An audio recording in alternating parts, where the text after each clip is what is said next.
bila berlaku penindasan pembunuhan. Lebih 54.000 sudah terbunuh, 100.000 hilang, artinya matilah tu. Yang bangun membela secara terang ialah Iran. Negara-negara Arab lain berdiam diri.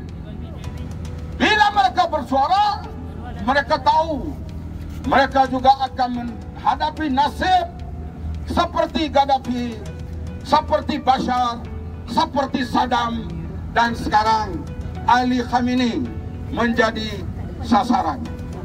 Sampai bila Israel nak bermajalela?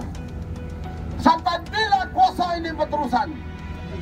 Bukan Israel kuat, tetapi negara umat Islam yang lemah. Tunjuk perasaan yang hebat bukan berlaku di negara Islam, tapi berlaku di negara Eropah. Lihatlah demonstrasi di New York, lihatlah demonstrasi di London, lihatlah demonstrasi di Rome, lihatlah demonstrasi di Paris untuk membela rakyat Palestin.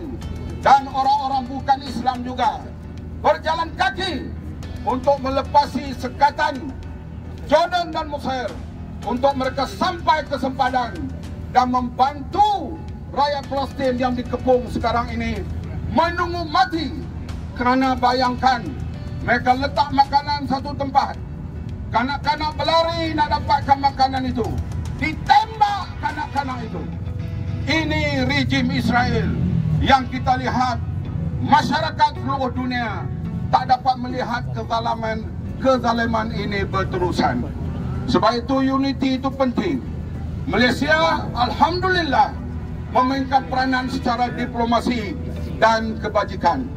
Dan kita harap negara-negara yang terdekat mesti mengubah pendirian, mengetahui bahawa musuh mereka Zionis. Hari ini giliran Iran, dulunya giliran Libya, sebelum itu giliran Syria, sebelum itu giliran Irak.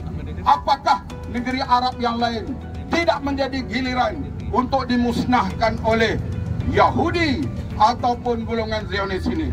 Sebab itu kesatuan ummah cukup perlu, kesatuan rakyat, termasuk kalau di Eropah itu non-Muslim memainkan peranan yang hebat di atas kemanusiaan, keadilan. Mereka bangun membela rakyat Palestin yang tertindas sekarang ini.